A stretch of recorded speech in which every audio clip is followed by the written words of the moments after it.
Binili ko ang isang luxury condo sa halagang 30 milyong piso, pero pagdating ng oras para pirmahan ang titulo nakapangalan ito sa mga biyenan ko. Lumingon ako sa asawa ko at saka ba bumulong siya. Mahal, bayaran mo na muna gamit ang card mo please. Malamig ko siyang sinagot. Ano sa tingin mo sa akin, tanga? Ang pangalan ko ay Celeste. Kung kailangan kong pumili ng isang salita para ilarawan ang araw na iyon, isa lang ang magagamit ko. Paggising. Hindi yung paggising na nagugulat sa kalagitnaan ng gabi, kundi ang paggising mula sa isang panaginip na tumagal ng 3 taon. Isang panaginip na akala ko'y kaligayahan, isang tahanan ang lugar kung saan maaari kong ipagkatiwala ang buong buhay ko. Ang araw na iyon ay napakaganda ng sikat ng araw sa Bonifacio Global City, yung tipo ng sikat sa simula ng tag-init na hindi nakakapaso kundi humahaplos, na nagpapaligo sa asfalto ng liwanag na parang likidong pulot at nagpaparamdam sa iyo na lahat ay nasa tamang landas. Nakasuot ako ng puting bestida, simple pero elegante, dahil sa isip ko ito ay isang mahalagang araw, ang araw na opisyal na magkakaroon ako ng sariling bahay. Hindi nakasangla, hindi hinuhulugan kundi binili ng cash. 30 milyong piso. Para sa iba ang halagang iyon ay maaaring ipon ng buong buhay. Para sa akin ito ang resulta ng halos 10 taong pagtatrabaho. Nang walang tunay na pahinga, mga gabing walang tulog sa pagrerebisa ng mga plano, mga kliyenteng tumatawad hanggang sa huling sentimo.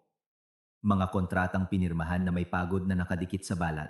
Hindi ko ito sinasabi para magreklamo, pero alam na alam ko na bawat piso ng perang iyon ay galing sa pawis ko at naniniwala akong karapat-dapat ako rito. Sumama ang asawa kong si Rafael. Mas ayos siya kaysa karaniwan, nakagel ang buhok at makintab ang sapatos. Kung titingnan kami, iisipin ng sino man na kami ay isang mag-asawang papasok sa pinakamatatag na yugto ng kanilang buhay. Pumasok kami sa opisina ng notaryo. Ang lugar ay laging abala, mga taong pumapasok at lumalabas, ang bulungan ng mga usapan, ang tunog ng mga telepono, ang kaluskos ng mga papel na ipinapasa. Lahat ay naghahalo na parang palengke, pero isang palengke ng pera. Maraming beses ko nang binisita ang kondo. Isang malaking penthouse sa isang sentral na lugar na may tanawin ng Manila Golf Club. Nabighani ako mula sa unang pagpasok ko. Hindi dahil sa karangyaan kundi dahil naiisip ko ang buhay ko roon. Isang umaga na may sikat ng araw na bumabaha sa sala, isang hapon na nakaupo sa tabi ng bintana na may tasa ng kape, at kung magiging maayos ang lahat marahil ay isang batang nagtatakbuhan sa mga pasilyo. Inakala kong ito na ang simula ng isang tunay na pamilya. Hinigpitan ni Rafael ang hawak sa kamay ko at bumulong, relax ka lang, inasikaso ko na ang lahat ng papeles. Nagtiwala ako sa kanya, hindi dahil sa pagiging inosente, kundi dahil asawa ko siya, ang lalaking pinili ko kung kanino ko ibinahagi ang lahat, mula sa pera hanggang sa password ng cellphone. Minsan ang tiwala ay hindi kalakasan kundi isang bitak. Mr. Rafael at Mrs. Celeste, maaari na po kayong pumirma, sabi ng staff ng notaryo. Tumayo ako, inayos ang aking bestida at sumunod sa kanya. Wala akong kamalay-malay na mula sa sandaling iyon magbabago ang lahat magpakailanman. Inabot sa amin ng staff ang isang salansan ng mga dokumento. Hindi ko gaanong pinansin dahil nasuri ko na ang lahat ng draft ng kontrata. Ang pangalan ko ang laging nakalagay bilang bumibili. Malinaw ang lahat, ngunit biglang may isang pangungusap na umalingaw-ngaw sa aking tainga na parang tusok ng karayom. Kukumpirmahin lang po ang mga pangalan ng may-ari ng property, Don Nestor at Doña Corazon. Tama po ba? Nanigas ako sa kinatatayuan ko. Sa isip ko ang dalawang pangalang iyon ay umalingaw-ngaw ng may brutal na kalinawan. Nestor at Corazon. Hindi iyon ang pangalan ko o ni Rafael. Iyon ang mga pangalan ng mga biyenan ko. Lumingon ako kay Rafael. Hindi ko malilimutan ang sandaling iyon. Ang kanyang umiiwas na tingin, ang noo niyang pinapawisan. Ang kamay na may hawak sa mga papel ay nanginginig. Isang halos hindi mahahalata na panginginig, ngunit sapat para mapansin ko. Yumuko siya at bumulong ng halos hindi marinig. Tinitigan ko siya nang hindi kumukura. Sa isip ko wala nang ingay kundi isang malalim na kawalan. Pakiulit mo nga, mahina kong tanong. Lumunok si Rafael. Pwede ba sa bahay na natin pag-usapan? Maraming tao rito. Umiling ako. Hindi. Dito mo sabihin. Hindi mataas ang boses ko pero sapat na ang lamig nito. Ang staff sa tabi namin ay tila hindi komportable, ngunit nanatili siyang propesyonal. Ma'am Celeste, kung wala pong problema, maaari na po tayong magpatuloy sa pagbabayad. Hindi ako sumagot. Nakatitig pa rin ang mga mata ko kay Rafael. Magsalita ka. Bakit nakapangalan sa mga magulang mo ang titulo? Nagsimulang magbago ang kapaligiran. May ilang taong lumingon para tumingin pero wala akong pakialam. Binuksan ni Rafael ang kanyang bibig at isinara itong muli. Nininerbiyos siya na parang isang batang na huling gumagawa ng kalokohan. Kasi, kasi, kasi, ano giit ko? Tumingin siya sa paligid at hininaan ang boses. Matatanda na ang mga magulang ko. Gusto lang nilang magkaroon ng pakiramdam ng seguridad. Natawa ako isang napakahinang tawa. Gamitin ang 30 milyon ko para bilhin ang seguridad para sa mga magulang mo. Hindi yan tulad ng iniisip mo, mabilis niyang sabi. Doon pa rin tayo titira. Bahay pa rin natin yon. Tinitigan ko siya sa mata. Bahay natin, itinuro ko ang papel. Anong pangalan ang nakasulat diyan na nahimik si Rafael? Ano sa tingin mo sa akin pagpapatuloy ko? Hindi siya sumagot. Ngumiti ako ng bahagya. Mukha ba akong tanga sa paningin mo? Nag-freeze ang hangin. Walang nagsalita. Tanging ang mahinang ugong ng aircon ang maririnig. Hindi ko na kailangang marinig pa. Hindi ko na kailangan ng mga paliwanag. May mga bagay na nauunawaan sa isang iglap lang. Kinuha ko ang aking bag tumalikod at nagsimulang maglakad. Celeste, teka. Pakinggan mo ako, sigaw ni Rafael sa likuran ko. Hindi ako lumingon. Bumukas ang salaming pinto at ang sikat ng araw sa labas ay napakatindi na napapikit ako. Lumabas ako, huminga ng malalim. Sa loob ko wala ng galit kundi isang nagyelong lamig. Isang grab ang huminto mismo sa harap ko. Binuksan ko ang pinto at pumasok. Saan po tayo, ma'am? Tanong ng driver. Tumingin ako sa bintana. Ang mga gusali ay dumadaan na parang sa pelikula. Kahit saan lang. Pagod ang tunog ng boses ko. Umikot ang sasakyan tapos isa pa. Mismong ang driver na ang lumingon. Ma'am, paikot-ikot lang po tayo. Saan po ba talaga ang punta ninyo? Nagising ako sa aking pag-iisip. Pareho pa rin ang lungsod pero ako hindi na. Dalhin mo ako sa pinakamalapit na 5-star hotel. Kailangan ko ng isang lugar na sapat na tahimik para mag-isip, para umunawa at marahil para tumanggap. Ang telepono sa aking bag ay walang tigil sa pag-vibrate. Ang pangalan ng asawa ko ay kumikislap sa screen. Tinitigan ko ito at pinatay. Natahimik ang mundo. Isang katahimikan na nakakatakot pero nakakatulong din para mag-isip ng malinaw. Isinandal ko ang aking ulo sa upuan at ipinikit ang aking mga mata. 3 taon ng pagsasama, bawat alaala, bawat hapunan, bawat pag-aalaga niya noong may sakit ako, bawat pangako, lahat ay dumaan sa isip ko. Ngunit sa pagkakataong ito, tinitingnan ko ito sa ibang mga matang hindi na nagtitiwala.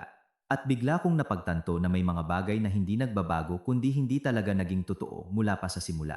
Nakahiga ako sa kama na may puting kumot sa silid ng hotel. Mataas ang kisame at isang chandelier na kristal ang nagbibigay ng malamig na ilaw. Yung tipo na lalo kang nakakaramdam ng lungkot habang tinititigan mo. Nanatili akong ganoon ng matagal, hindi natutulog, hindi umiiyak, nakatitig lang sa itaas na para bang kung sapat ang pagtitig ko ay babalik ang lahat sa dati. Pero ang buhay ay hindi pelikula. Walang rewind button at tiyak na walang mga himala. 3 taon na kaming kasal ni Rafael. Ang 3 taon ay hindi gaanong katagal pero sapat na para maniwala kang kilala mo ang taong nasa tabi mo.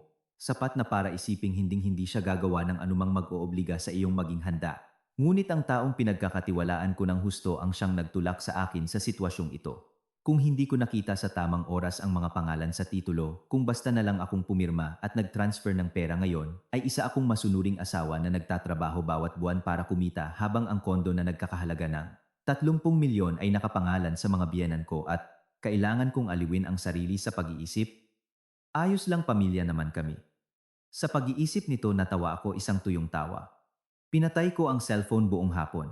Hindi ko ito binuksan hanggang gabi at tulad ng inaasahan mayroon akong 12 ng mga missed calls at isang baha ng mga mensahe, lahat mula kay Rafael. Kasama rito ang ilang mensahe mula sa biyenan kong si Corazon na may karaniwang tono. Isang halo ng paninisi at pagiging biktima. Celeste, anong ibig sabihin nito? Hindi ba pwedeng pag-usapan ang mga bagay-bagay sa halip na umalis ka ng ganyan? Pag-uusapan tayo ng mga tao. Kalokohan lang yang sa kondo. Ang isang manugang ay dapat isipin ang kapakanan ng pamilya. Binasa ko ang mga mensahe at binaliwala. Nang i-play ko ang isang voice message na ipinadala niya, malinaw na narinig ang kanyang boses, bawat salita hinubaran ng kanyang karaniwang tamis. Anak, kapag pinakasalan mo ang isang lalaki, ang pera mo ay pera na rin ng pamilyang ito. Pinalaki namin si Rafael ng maraming taon. Ngayong may asawa na siyang matagumpay, hindi ba nararapat lang na makibahagi rin ang mga magulang niya? Hinigpitan ko ang hawak sa telepono. Dati kong narinig ko ang mga salitang iyon, sasabihin ko sa sarili ko. Hindi ito isang kaswal na pag-iisip, ito ang tunay nilang iniisip mula pa sa simula, at marahil pati si Rafael. Hindi ako sumagot sa anumang mensahe. Sa halip tinawagan ko ang isang tao. Attorney. Rina si Celeste to. Sa kabilang linya, isang pamilyar na boses ang narinig na malinaw at kalmado. Anong problema? Celeste, hindi maganda ang boses mo. Si Rina ang aking matalik na kaibigan at abogada, ang tanging taong mapagkakatiwalaan ko sa sandaling iyon. Walang pag-aalinlangan ikinuwento ko sa kanya ang lahat ng nangyari sa opisina ng notaryo. Bawat detalye mula sa tingin ni Rafael hanggang sa kanyang bayaran mo na muna. Sa kabilang linya nagkaroon ng ilang segundong katahimikan at pagkatapos ay bumuntong hininga si Rina. Swerte ka. Nanigas ako. Swerte, oo. Swerte ka na hindi mo na-transfer ang pera. Kung nagawa mo yun, ibang-iba na ang kwento. Maaari nilang sabihin na kusang loob na donasyon iyon at napakahirap ng bawiin. Naramdaman ko ang kilabot sa aking likod. Ibig mong sabihin. Ibig kong sabihin hindi ito biglaan. Planado ito mula pa sa simula. Ipinikit ko ang aking mga mata. Sa totoo lang naisip ko na rin iyon, pero ang marinig ito mula sa ibang tao ay ginagawa itong mas totoo, mas masakit. Isipin mo ng mabuti, pagpapatuloy ni Rina ng may matatag na boses. Mula nang makita ninyo ang kondo hanggang sa huling pirmahan, mayroon bang pagkakataon na hindi mo mismo sinuri ang mga dokumento? Nanahimik ako ng ilang segundo at bigla kong naalala. Noong araw na pirmahan ang contract to sell, nasa isang meeting ako kasama ang isang dayuhang kliyente. Dinala ni Rafael ang mga papel na nagsasabing nagmamadali ang real estate company. Sinulyapan ko ang mga unang pahina at pumirma kung saan niya itinuro. Iminulat ko ang aking mga mata. Kung ganoon malinaw na, sabi ni Rina ng dahan-dahan. Pinalitan nila ang mga pangalan sa final na deed of absolute sale. Hindi ako nagsalita. Sa isip ko nagsisimula ng magkabit-kabit ang mga piraso ng puzzle. Si Rafael na nag-alok na asikasuhin ang lahat ng papeles. Si Rafael na laging nagsasabi na kung abala ako siya na ang bahala. Si Rafael na nagsasabing gusto niyang sorpresahin ako. Naging sorpresa nga. Natawa ako. Huwag kang tumawa ng ganyan, natatakot ako sa iyo, sabi agad ni Rina. Huminga ako ng malalim. Okay ka lang? Hindi ako okay. Pero hindi ito ang oras para bumagsak. Kailangan mong gawin ang ilang bagay.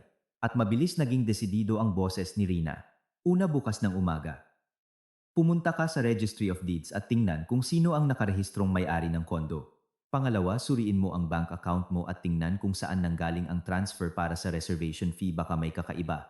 At pangatlo, maghanda ka. Maghanda para saan, mahina kong tanong. Para sa pinakamasama, hindi na ako nagtanong pa. Pareho naming alam ang ibig sabihin noon. Ang pagsasamang ito, malamang ay hindi na maisasalba. Binaba ko ang telepono. Muling natahimik ang silid, ngunit sa pagkakataong ito, hindi ito isang hungkag na katahimikan. Ito ay isang bagay na mas malinaw, mas malamig, tulad ng kapag alam mo kung ano mismo ang iyong kinakaharap. Kinaumagahan, gumising ako ng napakaaga. Hindi ako nag-makeup, tinalian ko lang ang buhok ko, nagsuot ng komportableng damit at dumiretso sa Registry of Deeds. Ayokong maghintay. May mga katotohanan na mas maaga mong malaman, mas mabuti. Nang iabot sa akin ng opisyal ang certified true copy ng titulo, hindi nanginginig ang mga kamay ko. Hindi na mabilis ang tibok ng puso ko, na para bang handa na ako sa resulta, at ganoon nga. Ang pangalan ng may-ari ay malinaw na nakasulat. Nestor at Corazon. Walang bakas ng pangalan ko ni katiting na koneksyon sa akin. Tinitigan ko ang papel ng ilang segundo, itinupi ito at umalis. Walang galit, tanging kawalan na lang ng pag-asa. Mula roon pumunta ako sa bangko, humingi ng statement ng aking account. Ang deposito 500 sigo-sigo piso ay na-transfer mula sa joint account namin ni Rafael. Pero ang nagpakulo ng dugo ko ay nang makita ko na ilang araw bago iyon, isang eksaktong halaga na 500,000 piso ang inilipat mula sa personal kong account patungo sa joint account. Hindi ko matandaan na ginawa ko ang transfer na iyon. Nanatili akong nakatayo sa harap ng teller. Isa lang ang posibilidad. Ginamit ni Rafael ang cellphone ko. Alam niya ang password ko. Dati akala ko iyon ay tiwala. Ngayon naiintindihan kong iyon ay isang kahinaan. Kinuhanan ko ng litrato ang lahat at ipinadala kay Rina. Agad na dumating ang kanyang sagot. Celeste, mas seryoso ito kaysa sa inaakala ko. Inilipat niya ang pera mo nang walang pahintulot mo. Maaari itong ituring na qualified theft o estafa. Lumunok ako. Ibig mong sabihin, magreklamo sa pulis?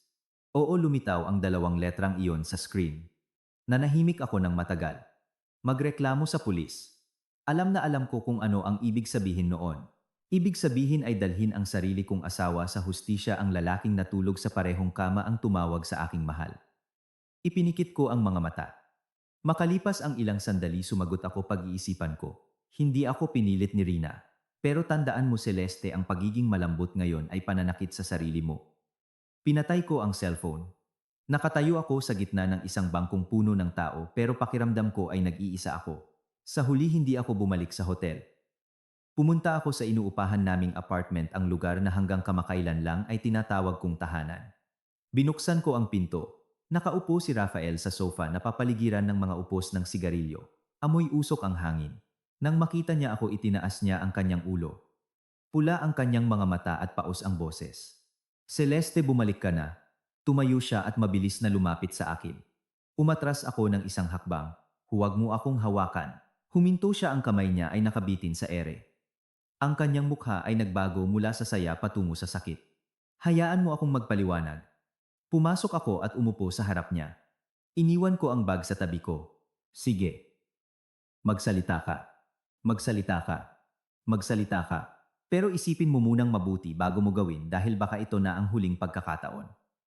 Nanatiling tahimik si Rafael ng ilang segundo at pagkatapos ay umupo. Yumuko siya, pinagsalikop ang kanyang mga kamay. Nagkamali ako. Hindi ako nagsalita. Hindi ko dapat itinago sa'yo, pero wala talaga akong ibang pagpipilian. Tiningnan ko siya. Wala kang ibang pagpipilian kaya niloko mo ako. Mabilis siyang umiling. Hindi ito panloloko. Ako lang. Ano lang, tanong ko. Itinaas niya ang kanyang ulo, namumula ang mga mata. Si Mama. Nanahimik ako. May sakit si Mama, pagpapatuloy niya nang nanginginig ang boses. Sabi ng doktor, hindi siya pwedeng ma-stress. Ang tanging hiling niya ay magkaroon ng bahay na nakapangalan sa kanya para maging panatag siya. Tiningnan niya ako ng nagmamakaawa. Ayokong ilagay ka sa alanganin kaya ginawa ko to. Tinitigan ko siya ng matagal at pagkatapos ay nagtanong. At dahil doon kinuha mo ang pera ko nang walang pahintulot ko? Natigilan siya. At dahil doon pinalitan mo ang pangalan sa kontrata pagpapatuloy ko? Hindi siya sumagot. Natawa ako. Sa pagkakataong ito, hindi ito tuyong tawa kundi tawa ng pag-unawa. Rafael, sabi ko sa pangalan niya. Tingin mo ba talaga tanga ako? Umiling siya ng paulit-ulit. Hindi, siyempre hindi. Pero kumilos ka na, parang ganoon sagot ko. Pumusta ka na, hindi ko mapapansin. Nanahimik siya. Ang buong silid ay napuno ng katahimikan na binasag lamang ng tiktak ng orasan. Tumayo ako. Tapos na. Tumayo siya ng bigla. Hindi ako papayag. Tiningnan ko siya. Wala kang karapatang hindi pumayag. Kalmado pa rin ang boses ko, ngunit matatag. Rafael, mula sa sandaling pumirma ka para baguhin ang lahat, wala nang natitira sa atin. Nanatili siyang nakatayo roon na parang nawalan ng lahat ng lakas. At ako, sa unang pagkakataon sa mahabang panahon, naramdaman kong napakalinaw ng isip ko. Nasa gitna ako ng pamilyar na silid na iyon, ngunit bigla itong naging kakaiba at hindi makilala. Ang sofa na iyon ang lugar kung saan kami ni Rafael ay mabilis na naghahapunan pagkatapos ng trabaho. Ang mesang iyon kung saan niya inilalagay ang laptop para magtrabaho hanggang gabi. Lahat ay pareho pa rin, ngunit ang aking pananaw ay nagbago. Ngulitima. Para bang lahat ay tinanggalan ng isang patong na nagbubunyag ng isang katotohanang dati kong ayaw makita. Naroon pa rin si Rafael, ilang hakbang mula sa akin, na may tingin na naghahalo ng takot at pagsusumamo, ang tingin ng isang taong alam na malapit nang mawalan ng isang bagay na mahalaga, ngunit walang lakas ng loob na harapin ang tunay na dahilan. At napagtanto ko na sa loob ng 3 taong iyon, marahil ay palagi siyang ganoon. Hindi ko lang napansin. Celeste, please huwag mong gawin to, sabi niya nang basag ang boses na wala ang kanyang karaniwang kalma, tulad ng isang taong malapit ng maubusan. Tinitigan ko siya ng matagal at pagkatapos ay dahan-dahang nagtanong. Nanatili siyang nakatayo roon, mahigpit ang pagkakahawak ng mga kamay na parabang hinahanap ang eksaktong mga salita para pigilan ako. Ngunit habang tumatagal ang kanyang katahimikan, lalong naging malinaw ang distansya sa pagitan namin. Hindi isang distansya ng metro kundi ang distansya ng isang sirang tiwala. Tumalikod ako, pumasok sa kwarto, binuksan ang aparador at naglabas ng maleta. Ang aking mga kilos ay hindi mabilis o mabagal kundi sistematiko. Tinutupi ang damit ang aking mga dokumento, iniimbak ang mga mahahalaga. Para bang pinraktis ko ito sa aking isipan at ngayon ay isinasagawa ko na lang. Sinundan ako ni Rafael. Anong ginagawa mo, tanong niya? Nang may pagmamadali. Aalis na ako. Hindi ko siya tiningnan. Maikli ang sagot ko, ngunit malinaw ang bawat salita. Natigilan siya. Hindi ito ang bahay natin. Itinigil ko ang pag-iimpake at lumingon sa kanya. Bahay natin, ulit ko. Hindi ko itinaas ang boses ko, ngunit may tono itong nagpatahimik sa kanya. O bahay mo, binuksan niya ang kanyang bibig ngunit walang lumabas na tunog. Nagpatuloy ako sa pag-iimpake ng aking mga gamit. Celeste, alam kong nagkamali ako pero pwede mo ba akong bigyan ng isang pagkakataon, kakausapin ko ang mga magulang ko, sasabihin kong palitan nila ang pangalan. Huminto ako at tinitigan siya. Sigurado ka, pa ulit-ulit siyang tumango. Sigurado. Kaya kung gagawin ko. Lumapit ako ng kaunti, sapat para makita ang bawat ekspresyon sa kanyang mukha, at napakabagal kong nagtanong. O nagsisinungaling ka na naman sa akin? Napabakla siya sa tanong na iyon. Umiwas ang kanyang tingin at sa napakaikling sandaling iyon nakuha ko ang aking sagot. Hindi ko na kailangan pang sabihin niya. Isang segundo lang ng pagdududa ay sapat na para maintindihan ang lahat. Tumalikod ako. Huli na ang lahat, Rafael. Hinawakan niya ang braso ko ng mas mahigpit kaysa karaniwan, na parabang natatakot siyang mawala ako. Hindi pa huli. Kung mananatili ka, aayusin ko ang lahat. Ipinapangako ko. Kung mawala ako, ilang beses mo na bang ipinangako sa akin yan? Naging mabigat ang kapaligiran. Tiningnan ko siya, hindi na may galit kundi may pagkadismaya. Nangako kang bubuo tayo ng pamilya pero sa huli nakipagsabuatan ka sa pamilya mo para pagplanuhan ako. Yumuko siya. Isinara ko ang zipper ng maleta. Ang tunog ay malakas na umalingaw sa tahimik na silid tulad ng isang tuldok. Sakto sa sandaling iyon tumunog ang doorbell. Nagulat si Rafael at tumakbo para buksan ang pinto na parabang naghihintay ng isang milagrosong kaligtasan. Bumukas ang pinto at naroon ang kanyang mga magulang, si Nestor at si Corazon. Kahit nasa kwarto ako, kitang-kita ko ang mga mata ni Corazon pagpasok, namumula na parabang umiyak siya ng husto. Si Nestor naman ay nanatiling seryoso. Tuwid ang likod, dahan-dahang naglalakad ngunit may awtoridad. Celeste, anak, nakabalik ka na, sabi ni Corazon habang papalapit, sinusubukang hawakan ang kamay ko. Umatras ako ng isang hakbang. Hindi ninyo ako anak. Natigilan siya sa pangungusap na iyon, ang kamay niya ay nakabitin sa ere. Ang kanyang mukha ay nagpakita ng bahagyang pagkalito na mabilis na naging pagkagalit. Anong sinasabi mo? Nag-alala ako sa iyo buong gabi. Kalmado ko siyang tiningnan. Nag-alala sa akin o nag-alala na bumalik ako para magbayad? Naging hindi na mahinga ang hangin sa silid. Si Rafael sa tabi niya ay tensyonado. Ma, please, huwag ka nang magsalita pa. Pero hindi tumigil si Corazon. Celeste, OA ka naman. Ang laki ng eskandalo para sa isang kondo. Malalaman ng mga tao at pagtatawanan nila ang buong pamilya. Mahina akong natawa. Pagtatawanan, sino? Natigilan siya. Lumabas ako sa sala at tumayo sa harap nilang tatlo. Ako o ang pamilya ninyo? Noon nagsalita si Nestor, may malalim at autoritatibong boses. Celeste, kailangan mong magpakita ng mas maraming respeto kapag kinakausap ang mga nakakatanda sa iyo. Tiningnan ko siya. At ang mga nakakatanda, hindi ba dapat kumilos ng may respeto? Nanahimik siya. Gamitin ang pera ko para ilagay ang isang kondo sa pangalan ninyo at pagkatapos ay hilingin sa aking magbayad. Respeto ba yun? Pagpapatuloy ko. Matatag ang boses ko ngunit hindi sumisigaw. Bawat salita ay parang pako. Sumabat si Corazon, tumataas ang boses. Anong masama kung pera mo? Kasal ka sa anak ko. Ang pera mo ay pera na rin ng pamilyang ito. Pinalaki namin si Rafael ng maraming taon. Masama ba na ngayon na may asawa siyang matagumpay, makikinabang ng kaunti ang pamilya? Tiningnan ko siya. Sa pagkakataong ito, matatag. Makikinabang o mananamantala? Nagalit si Corazon. Ang kapal ng mukha mong magsalita ng ganyan. Pamilya tayo. Humiling ako. Mula ngayon hindi na. Sinubukan ni Rafael na mamagitan. Celeste, huwag mong sabihin yan. Itinaas ko ang aking kamay para patahimikin siya. Hayaan mo akong magsalita. Lumingon ako kay Nestor. Sabihin ninyo sa akin ng malinaw. Ano ang plano ninyong gawin sa kondo na iyon? Tiningnan ako ni Nestor at isang malamig na kislap ang dumaan sa kanyang mga mata bago siya dahan-dahang sumagot. Iyon ay isang bagay na hindi mo kailangang malaman. Natawa ako. Hindi ko kailangang malaman, pera ko iyon at hindi ko kailangang malaman. Hindi siya sumagot ngunit ang kanyang katahimikan ay nagsabi ng lahat. Lumingon ako kay Rafael. Alam mo ba, umiwas ng tingin si Rafael. Natahimik ang silid. Biglang may nasabi si Corazon. Kung hindi lang dahil. Huminto siya. Lumingon si Nestor sa kanya. Nang may tingin na kasing kalim ng kutsilyo. Tumahimik ka. Pero huli na. Tinitigan ko siya. Dahil ano natahimik siya. Lumapit ako. Tapusin mo ang sinasabi mo. Walang nagsalita ngunit ang katahimikan na iyon, ang naudlot na pangungusap ay nagpaunawa sa akin ng isang bagay. Hindi ito simpleng kasakiman. May isa pang dahilan, isang sapat na malaki para isugal nila ang lahat sa ganitong paraan. Itinigil ko na ang pagtatanong. Bumalik ako sa kwarto at kinuha ang maleta. Tumakbo si Rafael sa likuran ko. Celeste, huwag kang umalis. Pwede pa tayong mag-usap.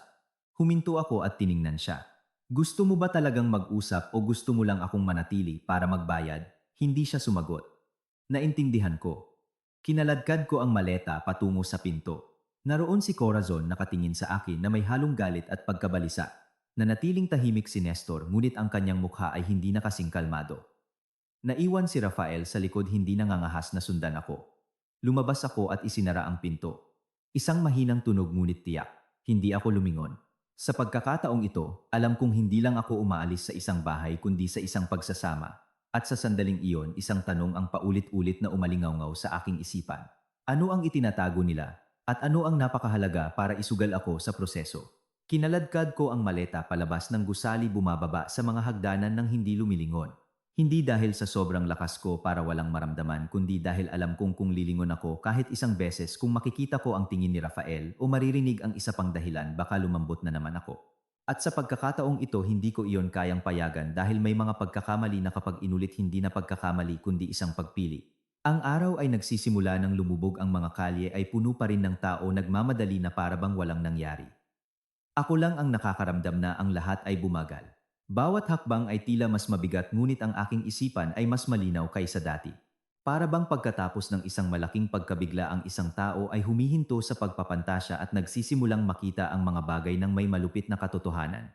Bumalik ako sa hotel hindi na para magtago kundi para mag-isip ng sistematiko. Alam kong kung aalis lang ako hindi pa tapos ang kwentong ito. At hindi ako ang tipo na iniiwan ang mga bagay na hindi tapos. Umupo ako sa mesa binuksan ang laptop at inilatag ang lahat ng mga dokumento ang mga larawan ng bank statements ang mga draft ng kontrata lahat na para bang nagtatrabaho ako sa isang proyekto at ang proyektong iyon ay ang sarili kong buhay. Tinawagan ko, si Rina. Libre ka ba? Para sa'yo palagi agad niyang sagot. Ikinuwento ko sa kanya ang lahat ng nangyari noong hapong iyon ang pagdating ng mga biyanan ko ang kanilang ugali at higit sa lahat ang hindi natapos na pangungusap ni Corazon. Kung hindi lang dahil, nanahimik si Rina ng ilang segundo. Ano ang sinasabi ng kutob mo? Tumingin ako sa bintana sa mga ilaw ng lungsod na nagsisimula ng sumindi. Na may itinatago sila at mas mahalaga pa iyon kaysa sa pera.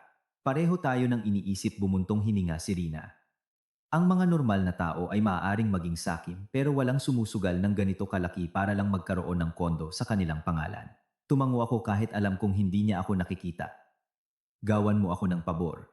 Gusto kong malaman ang tunay na sitwasyon sa pananalapi ng pamilya ni Rafael. Nagkaroon ng maikling paghinto.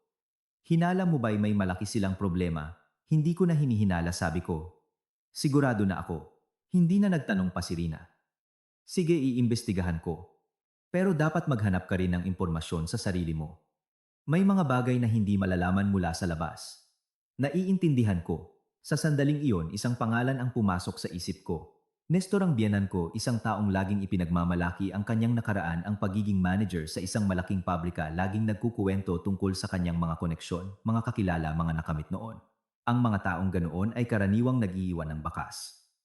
Kinaumagahan sa halip na pumunta sa opisina pumunta ako sa isang maliit na coffee shop kung saan mayroon akong kamiting. Si Mang Pascual isang dating katrabaho ni Nestor. Hindi ko sinabi kung sino talaga ako sinabi ko lang na kaibigan ako ni Rafael na gustong malaman kung kamusta na ang pamilya. Hindi siya naghinala. Mahilig magkwento ng nakaraan ang mga matatanda. Kaibigan ka pala ni Rafael. Naku malaki na sigurong lalaki, yun nagtatrabaho na sa Maynila sabi niya. Tumango ako ng may bahagyang ngiti. Opo magkalapit lang po kami ng pinagtatrabahuhan. Humigop si Mang Pascual sa kanyang kape at umiling. Napakabait na bata niyan. Ipinagmamalaki siya ng ama niya. Sino ba naman ang mag-aakala? Huminto siya. Lumapit ako ng kaunti. Sino po ang mag-aakala ng anumang Pascual tiningnan niya ako ng may pag-aalinlangan ngunit sa huli ay nagpatuloy. Naku mga bagay-bagay na yan sa kanila. Hindi na ako dapat makialam. Nanahimik ako ng ilang segundo at pagkatapos ay mahinang nagsalita. Tinatong ko po kasi parang may pinagdadaanan po ang pamilya ni Rafael. Gusto ko lang pong maintindihan para makita kung makakatulong ako. Gumana ang aking komento. Bumuntong hininga si Mang Pascual. Pinagdadaanan oo naman. At hindi ito ordinaryong pinagdadaanan. Nanatili akong kalmado. Ano po ang nangyari? Hininaan niya ang boses at lumapit sa akin. Ang tatay niya pumasok sa mga masasamang investment. Hindi ako nagulat ngunit nagpatuloy ako sa pagtatanong. Masasamang investment. Umiling siya. Nagpaloko sa mga manloloko. Nagpasok ng pera sa mga kadudadudang proyekto akala niya yayaman agad. Nawala lahat at hindi lang nawala na baon pa sa utang. Nanahimik ako. Sabi nila hindi maliit ang utang. Daan-daang libo na naging halos 50 milyon. At humiram pa siya sa mga loan shark. Hinahanap siya ngayon kung saan-saan. Palihim kong kinuyom ang aking mga kamay. At hindi alam ng pamilya. Ngumiti siya ng may kapaitan. Kahit alam pa nila huli na. Ang mga lalaking tulad ni Nestor masyadong mayabang. Hinding-hindi aamin ng ganoon. Mas gugustuhin pa nilang magtiis hanggang sa huli. Nagsisimula ng magkabit-kabit ang mga piraso sa aking isipan. Pero may kulang pa. May iba pa po ba? Sa pagkakataong ito, mas seryoso akong tiningnan ni Mang Pascual. May isa pa, pero hindi ako sigurado. Sabihin ninyo po sa akin please. Yung bunsong anak na babae bulong niya. Mukhang may malubhang sakit. Nanigas ako. Anong sakit? Umiling siya. Hindi ko alam. Narinig ko lang na matagal at napakamahal ng gamutan. Siguro kaya desperado siya. Bumagal ang tibok ng puso ko. Utang. Isang sakit. Ang pressure. At bigla ako isang source ng pera, isang solusyon. Nanatili akong nakikinig kay Mang Pascual habang nagkukuwento pa siya ng ilang anekdota, ngunit ang isip ko ay nasa ibang lugar na. Bawat detalye ng mga nakaraang araw, bawat salita, bawat tingin, lahat ay bumabalik sa akin, ngunit sa pagkakataong ito, hindi bilang mga hiwalay na piraso kundi bilang isang buong larawan. Hindi lang sila gusto ng kondo, kailangan nila ng pera, maraming pera. At ang kondo ay paraan lang para makuha ito. Umalis ako sa coffee shop ng tanghali na. Matindi ang sikat ng araw, pero nakakaramdam ako ng lamig sa loob. Hindi na ako galit kundi naiintindihan ko na. Ngunit ang pag-unawa ay hindi nangangahulugang pagtanggap. Umupo ako sa kotse, nakatingin sa kalye at tinanong ang sarili ko ng isang simpleng tanong. Kung hindi ko napansin, ano kaya ang nangyari? Ang sagot ay lumitaw ng may malinaw na kalinawan. Na-transfer ko na sana ang pera. Ang kondo ay nasa pangalan na ng mga biyenan ko at isasangla nila ito para makakuha ng pera, bayaran ang mga utang at tustusan ang gamutan. At ako ay magiging bahagi ng kanilang plano, walang karapatang magtanong, walang karapatang malaman, tanging pagtanggap lang. Bahagya akong ngumiti, isang ngiti na hindi na mapait kundi malinaw. Nag-vibrate ang telepono. Si Rafael. Tinitigan ko ito ng ilang segundo at sumagot. Nasaan ka? Pagod ang tunog ng boses niya. Wala ka ng karapatang magtanong. Nagkaroon ng katahimikan. Gusto lang kitang makita. Tumingin ako sa labas. Para saan? Matagal siyang sumagot. Para sabihin sa iyo ang totoo. Kumunot ang noo ko. Alam ko na. Bumuntong hininga siya. Alam kong malalaman mo rin. Nanahimik ako. Nandito ako sa baba ng opisina mo. Tiningnan ko ang relo. Makalipas ang ilang sandali, sinabi ko, maghintay ka. Binaba ko ang telepono. Ang isip ko ay hindi na magulo. Kalmado ito, payapa, tulad ng isang taong nakita na ang lahat ng baraha ng kalaban at naghihintay na lang na ilatag niya ang mga ito sa mesa. Bumaba ako ng kotse at naglakad dahan-dahan, walang pagmamadali, ngunit may katatagan dahil alam kong sa pagkakataong ito hindi na ako ang nagpapadala, ako na ang may kapangyarihang pumili. Pumasok ako sa lobby ng opisina, ang salamin ng pinto ay nagbalik ng aking refleksyon. Parehong babae kahapon, ngunit may ibang tingin. Hindi na ito malambot o nag-aalinlangan, ito ay malamig at matalim, tulad ng tingin ng isang taong matapos makita ang katotohanan ay hindi na madaling maantig. At alam kong ang usapan na magaganap ay hindi magiging katulad ng mga nauna. Si Rafael ay nasa isang sulok ng pasilyo malapit sa pasukan. Gusot ang kanyang damit, magulo ang buhok at lupaypay ang mukha. Sa isang gabi lang tila tumanda siya ng ilang taon. Pero hindi ako naawa, hindi dahil sa kalupitan kundi dahil naiintindihan kong ang pinagdadaanan niya ngayon ay bunga lamang ng kanyang sariling mga desisyon. Nakita niya ako at mabilis na lumapit. Celeste, ang kanyang boses ay isang bulong, na parabang natatakot siyang istorbohin ako. Hindi ako huminto. Dumiretso ako sa coffee shop sa tapat. Sinundan niya ako ng tahimik, hindi nangangahas na magsalita pa, na parabang naghihintay ng aking pahintulot. Umupo kami. Nagkaroon ng mahabang katahimikan. Hindi ako nagmamadali, at siya naman ay hindi nangangahas na magsimula. Sa wakas tinitigan ko siya sa mata at napakabagal kong sinabi, magsalita ka. Yumuko si Rafael, pinagsalikop ang kanyang mga kamay ng napakahigpit na namuti ang kanyang mga buko. Huminga siya ng malalim na parabang kumukuha ng lakas ng loob. Hindi ko na itatago sa iyo. Hindi ako kumibo. Ang tungkol sa kondo, hindi lang dahil gusto ni Mama na magkaroon nito sa pangalan niya. Bahagya akong tumango. Alam ko, itinaas niya ang kanyang ulo pagod ang tingin. Alam mo, alam kong may utang ang tatay mo. Natigilan siya. Alam mo, at alam ko ring may sakit ang kapatid mo. Tiningnan ko siya. Sa pagkakataong ito, hindi na niya maitago pa. Bumagsak ang kanyang tingin tulad ng isang taong nabisto na ang lahat ng baraha. Ngumiti siya ng mahina. Akala ko maitatago ko pa ng mas matagal. Hindi ako sumagot. Nagkamali ang tatay ko sa ilang investment pagpapatuloy niya nang mabagal ang boses walang paligoy-ligoy. Nawala lahat ng pera at humiram pa siya. Sa kabuuan halos 50 milyon ang utang niya. Kahit inaasahan ko kinilabutan ako sa halaga. Walang tigil sa pagtawag ang mga pinagkakautangan. May ilan pang ang pumunta sa bahay. Takot na takot si mama, kaya hindi siya makatulog sabi niya habang nakatingin sa mesa. Pagkatapos ay nagpatuloy. At ang kapatid ko, na-diagnose siya 6 na buwan na ang nakalipas. Nabasag ang kanyang boses. May leukemia siya.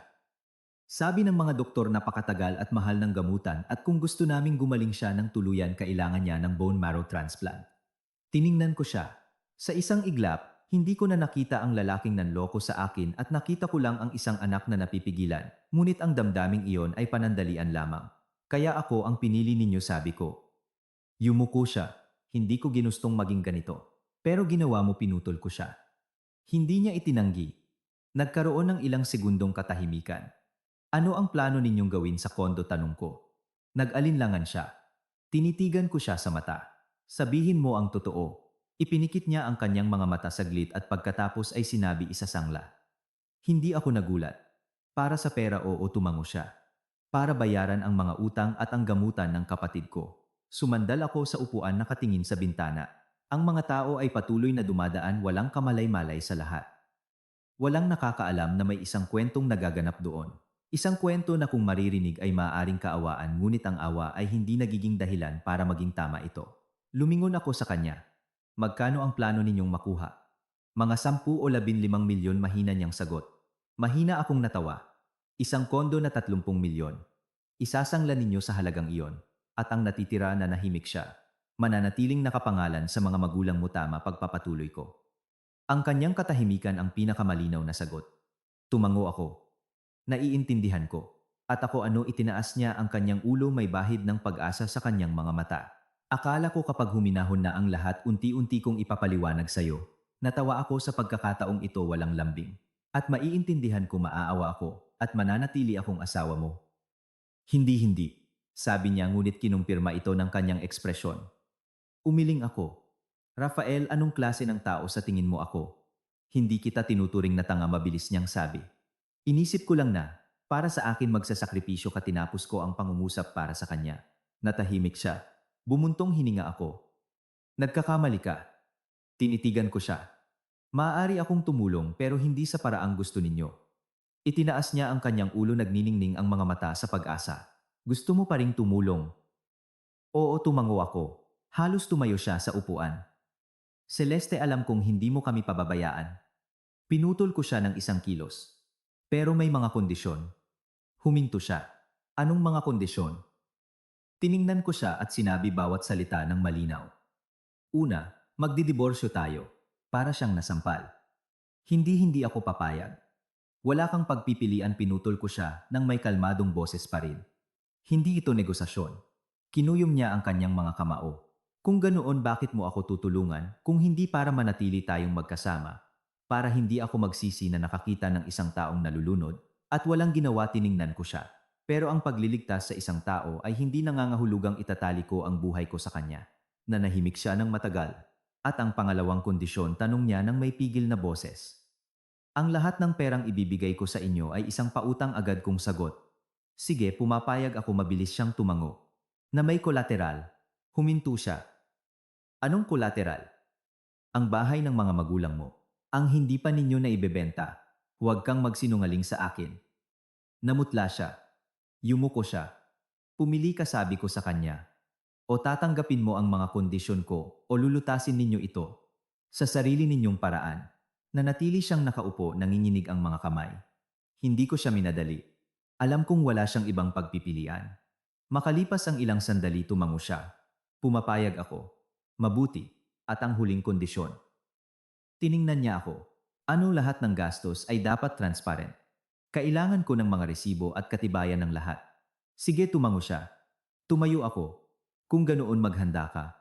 Maghanda para saan mabilis niyang tanong. Para sa mga papeles sabi ko. At para sa pagpirma sa petisyon para sa annulment. Nanatili siyang nakaupo roon hindi gumagalaw na parabang naubusan ng lahat ng lakas. Tumalikod ako at umalis ng hindi lumilingon. Sa pagkakataong ito, hindi ako nakakaramdam ng sakit kundi kalinawan. Ang kalinawan ng pagkaalam na may mga taong minsan mong minahal, ngunit hindi mo na maaaring makasama sa paglalakbay at may mga bagay na dapat mong gawin hindi dahil sa damdamin kundi dahil sa prinsipyo. Umalis ako sa coffee shop. Mataas ang sikat ng araw. Ang liwanag ay nakakasilaw sa aspalto pero napakakalmado ko sa loob. Ang kapayapaan ng isang taong nakagawa na ng desisyon at hindi na aatras dahil kapag nakita mo na ang tunay na kalikasan ng isang problema ang pag-aalinlangan ay nagpapahaba lamang ng pagdurusa. At pagod na ako. Hindi ako bumalik sa hotel. Dumiretso ako sa opisina ni Rina.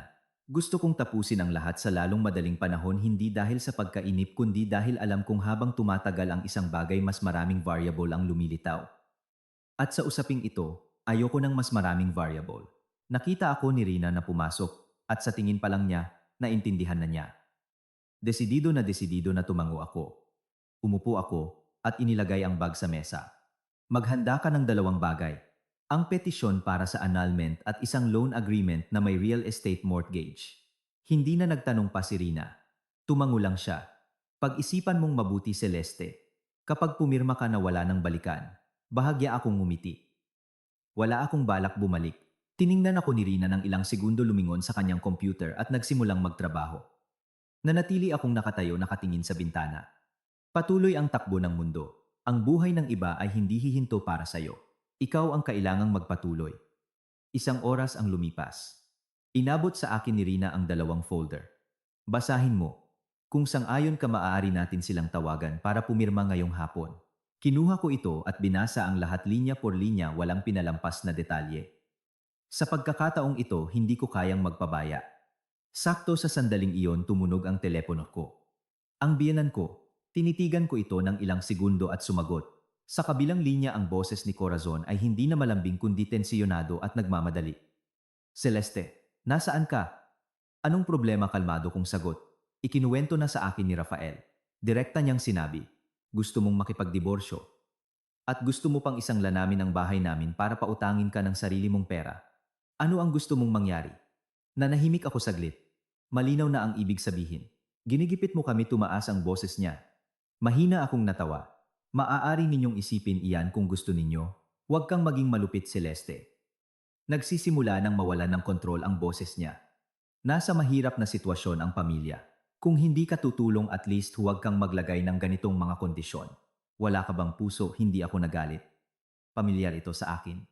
Tapos na po ba kayo? Natahimik siya saglit. Kung sa tingin ninyo wala akong puso, dahan-dahan kong pagpapatuloy. Kung ganoon, hindi ninyo dapat tanggapin ang pera ko. Sa kabilang linya nagkaroon ng katahimikan. Pagkatapos ang boses ni Nestor malalim at autoritatibo. Celeste, OA ka na. Binabago ko ang usapan. Tama ka.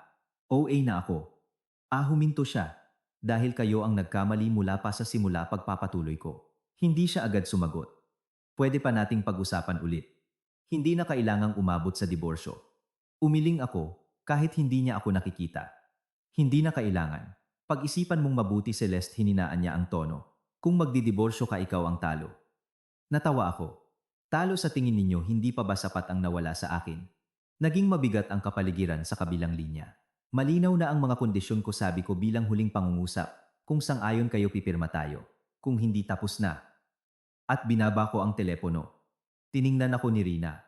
Matindi ang reaksyon nila. Iniwan ko ang telepono sa mesa. At simula pa lang yan.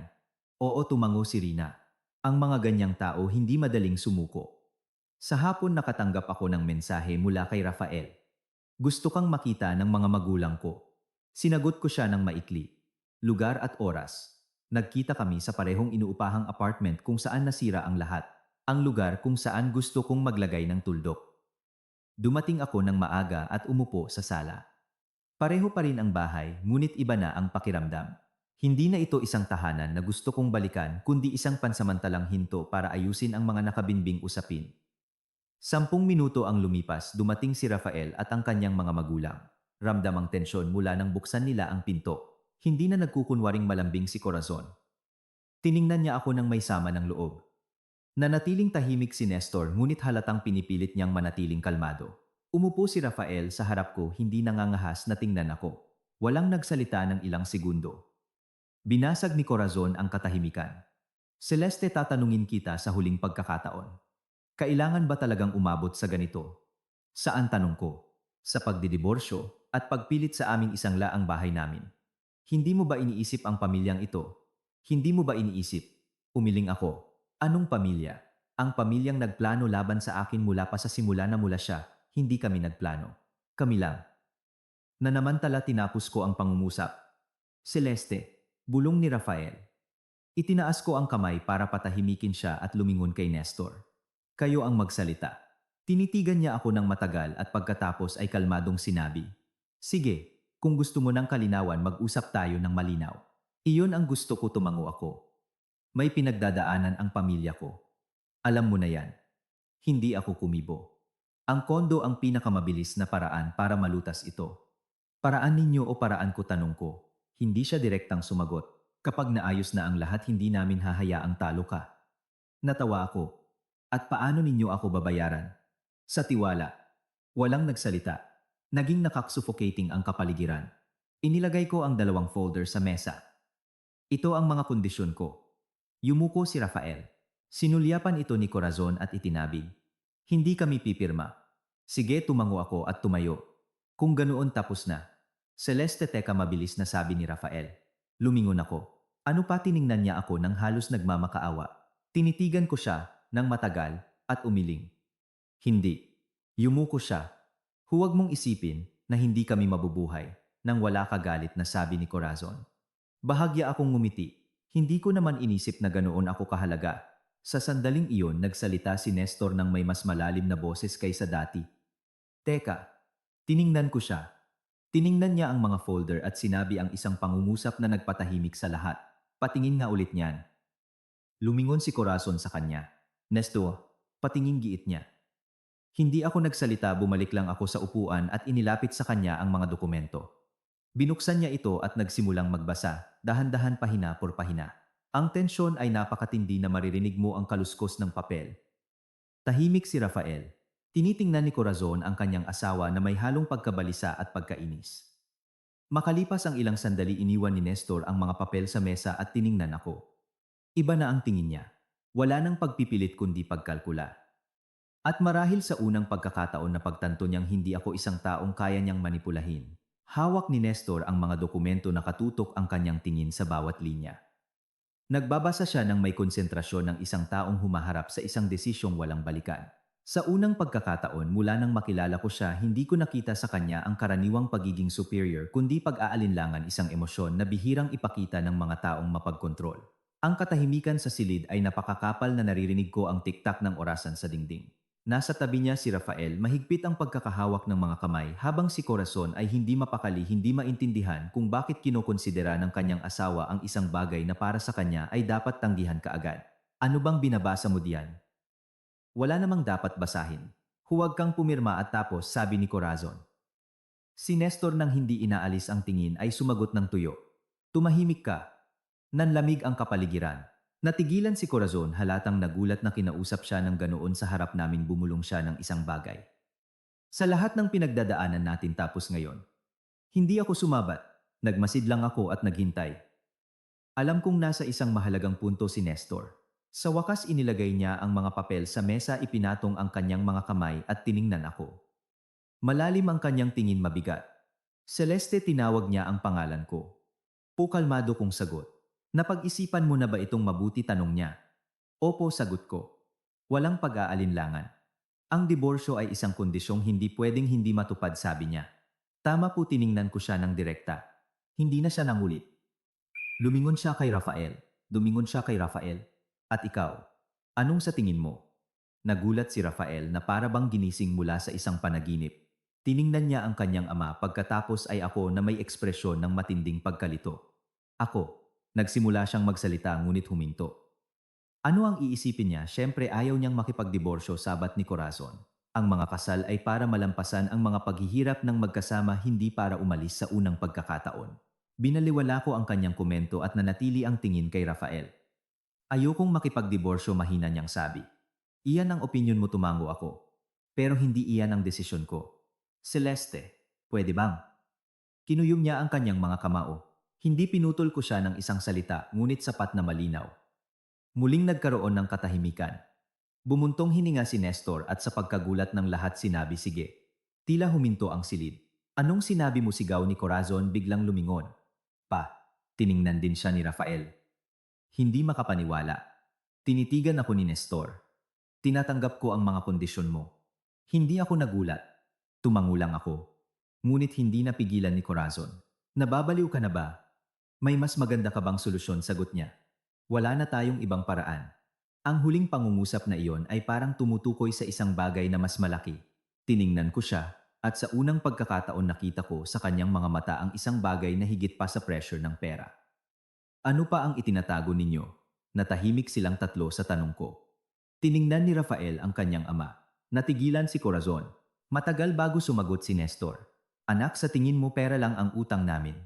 Kumunot ang noo ko. Anong ibig ninyong sabihin? Sumandal siya sa upuan, nawawala ang tingin. May mga utang na hindi lang pera ang pambayad. Nagbago ang kapaligiran. Yumuko palalo si Rafael. Umiwas ng tingin si Corazon. Maging malinaw kayo, dahan-dahan kong sinabi. Tinitingnan sila isa-isa. Nag-alinlangan si Nestor saglit. Ang perang utang ko. Hindi lang sa mga investment. Naghintay ako. Ang isang bahagi ay sa mga loan shark. Kinuyom ko ang aking mga kamay. Hindi niya sinabi ang halaga. Sapat na para kung hindi kami magbabayad sa oras. Hindi lang pera ang mawawala sa amin. Isang mabigat na katahimikan ang bumalot sa amin. Naintindihan ko, ang mga pautang na iyon ay hindi simpleng mga papel. Tiningnan ko si Rafael na nakayuko pa rin. Alam mo to, bahagya siyang tumango. Oo, natawa ako, at pinili mo pa ring itago sa akin. Sa sandaling iyon, umiyak si Corazon. Wala kaming ibang pagpipilian, hindi mo ba maintindihan? Kung hindi kami magbabayad, pupunta sila sa bahay. Sila. Hindi niya natapos. Tiningnan ko siya. Sa unang pagkakataon nakita ko ang tunay na takot sa kanya, hindi isang pag-arte. Ngunit nanatili akong kalmado. Problema ninyo yan. Celeste, hindi mo kami pwedeng pabayaang mamatay. Nagmakaawa siya na may halong pagsusumamo at sama ng loob. Nililigtas ko kayo. Umiling ako, itinuro ang mga dokumento. Pero sa paraan ko, tiningnan ako ni Nestor at tumango. Oo talagang. Lumingon si Corazon sa kanya. May iba ka pa bang paraan? Pinutol niya ito. Natahimik siya. Napuno ng katahimikan ang silid. Lumingon si Nestor kay Rafael. Kunin mo ang mga papeles. Pa. Kunin mo. Hindi mataas ang boses niya, ngunit hindi ito tumatanggap ng pagtutol. Tumayo si Rafael, binigyan ako ng isang huling tingin at umalis. Sumara ang pinto. Sa silid kami na lang ng kanyang mga magulang ang natira. Iba na ang kapaligiran. Wala nang komprontasyon kundi isang mabigat na pagtanggap. Celeste, tiningnan ako ni Nestor. Po, wala kang ginawang masama, dahan-dahan niyang sinabi. Kami ang nagkamali mula pa sa simula. Hindi ako sumagot. Huli na lang, dagdag niya. Oo, tumango ako. Huli na. Kinaumagahan gumising ako ng napakaaga. Napakalinaw ng aking isipan na hindi ko na kailangan ng isa pang minuto sa kama. May mga araw na hindi mo kayang magdahan-dahan. Ngayon ay isa sa mga iyon. Nagbihis ako, tinalian ang buhok ko at tumingin sa salamin, hindi para mag-ayos kundi para paalalahanan ang sarili na mula ngayon bawat desisyon ay sa akin. Alas 9 ng umaga, nasa opisina na ako ng notaryo. Naghihintay na si Rina. Ang mga dokumento ay perpektong nakaayos. Bawat pahina ay may marka, walang kalabuan, walang butas. Nandito ka na pala, sabi ni Rina na may halong profesionalismo at pag-aalala. Hindi pa sila dumadating, tumango ako. Hindi pa. Umupo ako at naghintay. Kalmado. 10 minuto ang lumipas, bumukas ang pinto. Unang pumasok si Rafael, sinundan ng kanyang mga magulang. Lahat sila ay maayos, ngunit ang kanilang mga mukha ay nagpapakita ng pagod, lalo na si Rafael. May mga maitim na bilog sa ilalim ng mata na nagpapakita ng isang gabing walang tulog. Tensyonado si Corazon at si Nestor, kahit nananatiling kalmado ay nawalan na ng katigasan. Umupo kami ng hindi nagbabatian. Inilapit ni Rina sa kanila ang mga dokumento. Ito ang loan agreement at ang mga dokumento para sa real estate mortgage. Nakadetalye ang lahat ng clause. Maaari ninyong basahin ulit bago pumirma. Tanging ang tunog ng mga pahinang binubuklat ang maririnig. Mabigat ang hangin. Si Corazon matapos magbasa ng kaunti ay hinampas ang mesa. Mapang-abuso ang mga kondisyong ito. Isa po itong loan agreement, ginang. Hindi donasyon. Dapat malinaw kalmadong sagot ni Rina. Celeste, wala ka na ba? Talagang natitirang kahit katiting na pagkatao lumingon siya sa akin. Pagkatao tiningnan ko siya. Parehong pagkatao na ginamit ninyo para subukang kunin ang 30 milyon ko. Natigilan siya. Mapirmahan mo na, mahinang sabi ni Rafael. Anak, lumingon siya sa kanya. Wala na tayong ibang pagpipilian, giit niya nang hindi tumitingin sa kanya. Ang pangungusap na iyon ang naging tuldok. Kinuha ni Corazon ang ballpen ngunit nanginginig ang kanyang kamay. Ipinatong ni Nestor ang kanyang kamay sa ibabaw nito. Ako na muna ang pipirma. Pinirmahan niya ang kanyang pangalan. Mabagal, malinaw, walang pag-aalinlangan. Pagkatapos ay pumirma si Corazon at sa huli si Rafael. Nakita ko kung paano nanginginig ang kanyang kamay, ngunit pumirma siya. Isang sandali na nagtapos sa isang yugto. Sinuri ni Rina ang lahat. Tama na. Kinuha ko ang aking kopya ng kontrata. Wala akong naramdamang tagumpay o pagkatalo kundi ang pagtatapos ng isang bagay. Ngunit nang akmang tatayo na ako, tumunog ang telepono ni Nestor. Tiningnan niya ang screen at nagbago ang kanyang ekspresyon. Oo, ako nga. Ano, pero sabi ko ngayong araw ko aayusin. Nagkaroon ng katahimikan. Pupunta na ako diyan, sabi niya nang may tensyonadong boses at binaba ang telepono. Agad na nagbago ang kapaligiran. Paanong nangyari, tanong ni Rafael. Dumating na sila, sagot niya. Sa bahay, namutla si Corazon. Oo, sasama ako pa, sabi ni Rafael, kinuyom ang mga kamao. Naintindihan ko. Dumating na ang mga loan shark, hindi sila naghihintay. Wala silang pakialam sa mga kontrata o notaryo, pera lang. Anong gagawin natin ngayon, nanginginig na tanong ni Corazon. Lumingon si Nestor sa akin at sa unang pagkakataon nakita ko sa kanyang mga mata ang isang bagay na parang pagsusumamo. Celeste, ang pera. Kailan darating? Nagkaroon ng katahimikan. Pagkatapos marehistro ang mortgage, sagot ko, hindi dahil sa kasamaan kundi para maintindihan nila. Minimum sa loob ng 3 araw. Halos himatayin si Corazon. 3 araw, hindi tayo makapaghintay. Celeste. Pwede ba? Nagmakaawa si Rafael. Tinitigan ko siya. Natahimik siya. Nilinaw ko na mula pa sa simula. Nagkaroon ng katahimikan. Kinuyom ni Nestor ang kanyang mga kamao ngunit hindi nagprotesta. Alam niyang tama ako. Ang tensyon sa silid ay hindi na dahil sa isang pagtatalo kundi dahil sa tunay na pressure. Ang oras, ang utang, ang mga acreedor sa pinto at isang 3 araw na paghihintay. Tumayo ako. Problema ninyo iyan. Kayo ang lumutas niyan. Tiningnan ako ni Rafael. Hindi na may paninisi kundi may purong pagod. Celeste. Huminto ako ngunit hindi lumingon. Salamat, bulong niya. Hindi ako sumagot. Lumabas ako ng opisina ng notaryo at sinalubong ng maningning na araw. Sa pagkakataong ito, hindi ako nasilaw ng liwanag. Nakikita ko ang lahat ng napakalinaw. 3 araw ay maaaring mukhang maikli ngunit para sa pamilya ni Rafael na napipigilan para itong 3 taon. Bawat oras na lumilipas ay isang bigat ng pressure. Para sa akin naman, iba ang 3 araw na iyon. Bumalik ako sa trabaho. Inilubog ko ang sarili sa mga kontrata, meeting at mga nakabinbing disenyo na para bang inaayos ko ang aking buhay sa tamang orbit nito, ang orbit na halos lumabas ako dahil sa paniniwalang ang kasal ang magiging suporta ko. Lumipas ang unang araw ng tahimik. Hindi sila tumawag. Alam kong hindi dahil sa maayos ang lahat kundi dahil sa nagpupumilit silang magtiis. Naiintindihan ko. Ngunit hindi ako nakialam.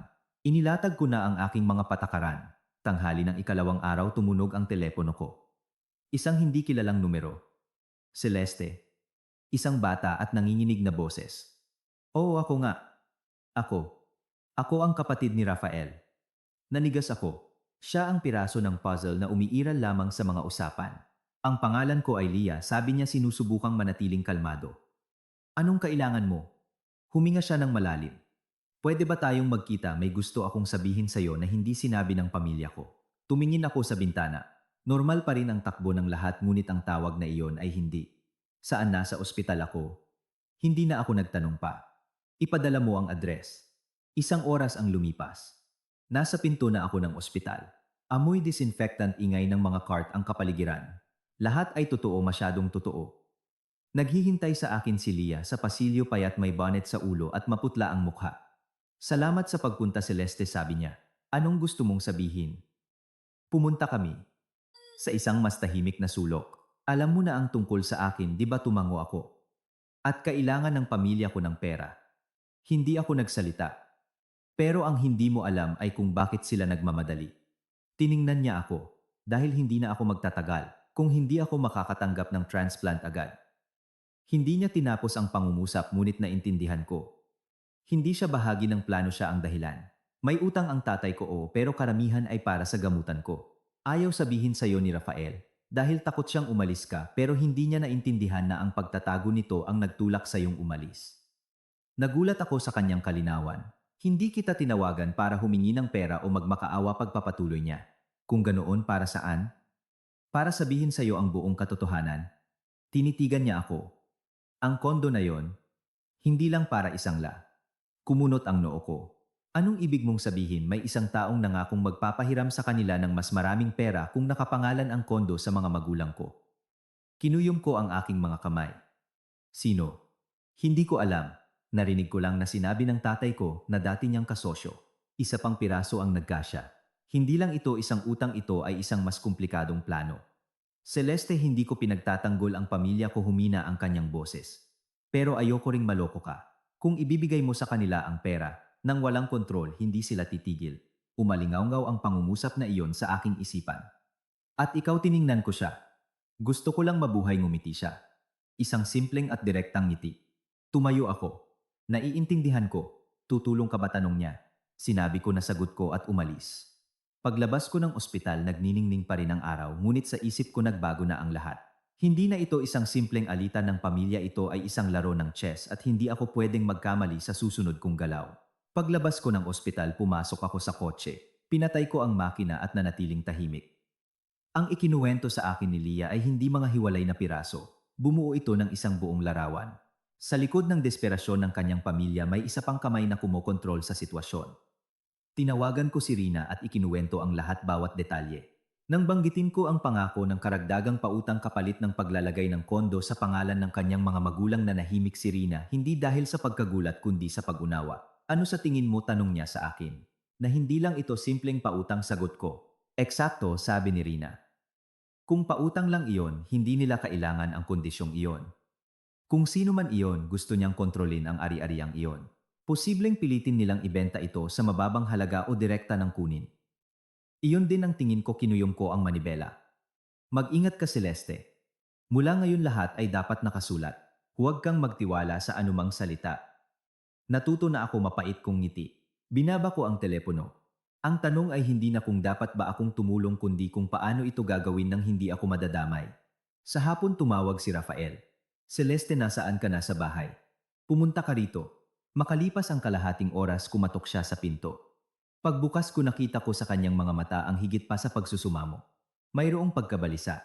Pasok. Umupo siya sa dulo ng sofa na parang isang batang naghihintay ng parusa. Direkta akong nagtanong. Kilala mo ba kung sino-sino? Ang taong nangako sa inyo ng mas maraming pera. Ang kanyang katahimikan ay isang pag-amin. Huwag mong sabihing hindi mo alam. Bumuntong hininga siya. Oo, kilala ko. Magsalita ka. Tito ko, mahina niyang sabi. Kapatid ni Papa. Natigilan ako.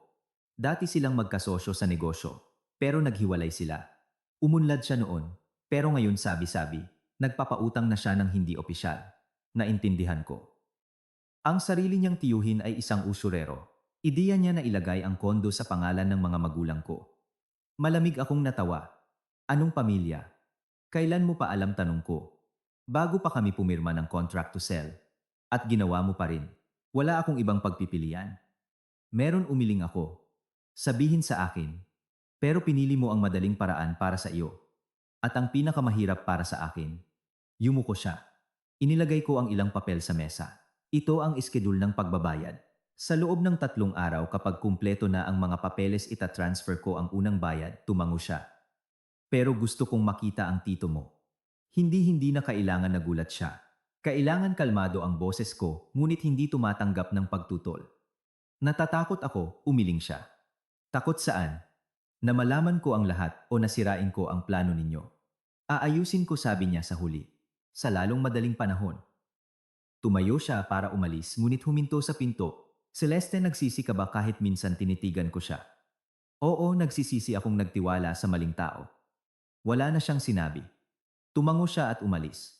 Sumara ang pinto. Naiwan akong mag-isa ngunit hindi na ako nakakaramdam ng kawalan kundi handa. Handa na harapin hindi lang ang problema kundi kung sino ang lumikha nito. Ang meeting ay kinagabihan sa isang tahimik na restaurant sa isang private room, isang lugar para mag-usap ng walang testigo. Dumating ako 10 minuto, bago at pumili ng mesa kung saan ko kita ang pasukan. Hindi ko hahayaang mahuli ulit ako ng hindi handa. Dumating si Rafael kasama ang isang lalaking nasa katanghaliang gulang. Hindi siya matangkad ngunit matalas ang kanyang tingin mapanuri. Alam kong siya na iyon. Celeste, ito ang tito ko, si Ricardo, pagpapakilala ni Rafael. Nice to meet you, sabi ko. Kahit wala akong naramdamang ganoon. Narinig kong gusto mo akong makita, sabi ni Ricardo direkta sa punto. Inilagay ko ang kopya ng loan agreement sa mesa. Pamilyar ba ito sa inyo? Tiningnan niya ito. Anong kinalaman ko diyan? Huwag na kayong magkunwari, bahagya akong ngumiti. Sige nga, ipaliwanag mo sa akin, bata, ngumiti siya ng mayabang.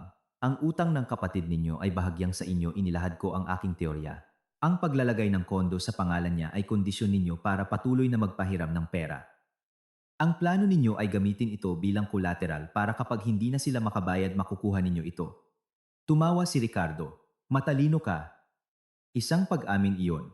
Tumayo si Rafael.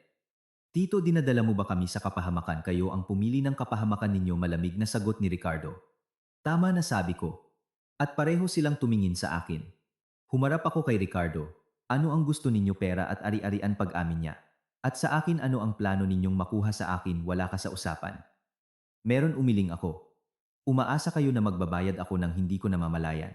Sa pera ko babayaran ninyo ang unang utang at pagkatapos ay magpapahiram kayo ng mas marami para sa huli ay makuha ninyo ang lahat. Ang kanyang katahimikan ang kanyang sagot. Tumayo ako. Nagkamali kayo sa isang bagay. Akala ninyo, susundin ko ang plano ninyo. At kung hindi mo sundin, ano? Natapos na ang plano ninyo dito. Ang pera ay itatransfer ayon sa aking kontrata. Anumang ibang kasunduan ay wala akong pakialam. Tiningnan niya ako sinusuri. Gusto mong protektahan ang sarili mo? Oo. Sige, sabi niya na ikinagulat naming lahat. Hindi ko gagalawin ang parte mo. Nagnenegosyo ako pero may prinsipyo ako. Sana nga, sagot ko. Umalis ako nang hindi nagpapaalam. Sinubukan akong sundan ni Rafael. Celeste, asikasuhin mo ang sa iyo, sabi ko nang hindi humihinto. Lumabas ako sa malamig na gabi. Hindi pa tapos ang laro pero at least hindi na ako isang pawn. Kakaalis ko lang sa isang masalimuot na sitwasyon pero bihirang magbigay ng malinis na pagtatapos ang buhay. Kinaumagahan, tinawagan ako ni Rina ng may pagmamadali. Naghihintay siya sa lobby ng aking opisina na may hawak na papel. Isang abiso ng preventive attachment sa bahay ng mga biyenan ko. Paano nangyari to, tanong ko. Ang ari-arian ay nasa proseso ng pagsangla sa pabor ko. Bago ang kontrata mo, paliwanag ni Rina. Mukhang pumirma ang biyenan mo ng isang kasulatan ng pag-amin sa utang sa kapatid niya, gamit ang bahay bilang kolateral. Isang pribadong kasunduan ito pero sapat na para magsimula ng isang proseso at harangan ang lahat. At alam ito ni Rafael, malamang hindi lahat ng detalye. Tumunog ang telepono. Si Rafael, desperado. Celeste, sinimulan na ng tito ko ang proseso. Kung hindi kami magbabayad sa loob ng 3 araw, madidistrain kami. May iba ka pa bang hindi sinasabi sa akin, Rafael? Ito na ang huli mong pagkakataon. Nagkaroon ng mahabang katahimikan. Oo, pumirma si Papa ng isang pre-agreement of sale sa kanya. Ipinikit ko ang mga mata. Buo na ang larawan. Hindi ito isang pautang, ito ay isang patibong. Gamitin ako para bayaran ang mga kagyat na utang at pagkatapos ay isagawa ang sapilitang pagbebenta. Kapag tapos na ang lahat, makukuha ng tiyuhin niya ang bahay at ako ay maiiwan na walang-wala. Ang galing, natawa ako. Hindi ko alam, Celeste. Sumpaman. Alam mo, pinutol ko siya. Pinili mo lang na hindi sabihin sa akin. Aayusin ko ito, pero ito na ang huling beses na tutulong ako. Binaba ko ang telepono. Anong gagawin mo, tanong ni Rina. Pabilisin ang proseso at isara ang lahat ng iba pang pinto. Noong hapong iyon, bumalik kami sa notaryo at sa bangko. Minadali namin ang bawat proseso, bawat pirma, bawat selyo. Sa pagtatapos ng araw, ang mortgage sa pabor ko ay nakarehistro na sa Registry of Deeds na una sa anumang iba pang reklamo. Kinaumagahan, ang pera ay na-transfer hindi sa kanila kundi direkta sa mga pinagkakautangan ayon sa nakasaad sa kontrata na may dokumentasyon sa bawat bayad. Sa hapon tumawag si Rafael. Mahina ang kanyang boses. Okay na. Nabayaran na ni Papa ang kagyat na utang. Inatras na ng tito ko ang demanda. Siyempre inatras niya. Nang pumasok na ang pera sa pamamagitan ng isang legal at transparent na kontrata na walan ng halaga ang kanyang mga kasunduan sa dilim. Tapos na ang kanyang laro ng chess. Celeste tinawag niya ako. Hindi ko alam kung anong sasabihin. Huwag ka nang magsalita, sagot ko. Tapos na ba talaga, bulong niya. Tumingin ako sa bintana. Patuloy ang takbo ng lungsod. Oo Rafael, tapos na talaga. Sige, iyon lang ang sinabi niya bago ibaba ang telepono, walang pagsusumamo, walang pangako. Naintindihan na rin niya. Sa mga sumunod na araw bumalik sa normal ang buhay. Ang aking trabaho, ang aking mga rutina. Hindi ko na sila muling nakita.